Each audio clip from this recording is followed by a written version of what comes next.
they need to get off the phone.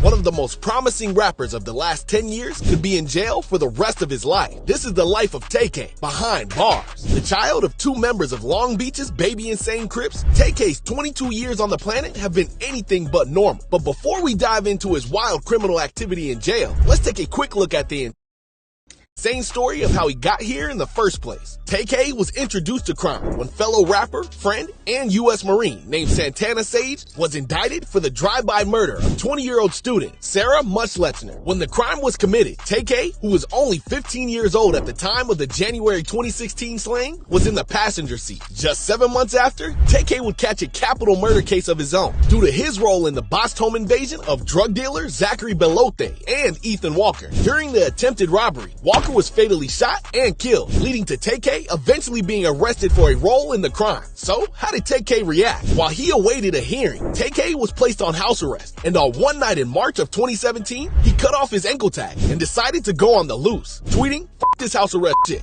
F 12, they gonna have to catch me on hood." Even though he was on the run, it didn't prevent Tay-K from adding to his rap sheet. And alongside the alleged assault and robbery of 65-year-old Skype Peep, the teenage rapper also brutally murdered Mark Anthony Saldivar in another robbery gone hourly outside of a San Antonio Chick-fil-A. 2 months on from the killing of Saldivar, who lost his life while attempting to protect his camera equipment, Tay-K dropped the track that cemented him in hip-hop history, recorded while on the run from a literal Playboy Cardi type beat. The race and its accompanying music video instantly set the world alight. Later down the line, lyrics from the track and its visuals would be entered as evidence in his trial. And soon enough, this would lead. From the start, Tay-K made it clear that he didn't intend to play by the rules while in jail. Shortly after it was confirmed that he wouldn't be eligible for the death penalty or life in prison without parole, he was charged with possession of a prohibited item after a contraband cell phone was discovered in a sock. By consequence, he was transferred to the Lon Evans Correction Center, where he'd be held in solitary confinement for up to 23 hours a day. After a picture surfaced of Tay-K wearing an anti-suicide vest or turtle suit, fans were concerned over his welfare and frame of mind. But, according to Tay's manager, he only did this as a ploy in order to escape solitary confinement.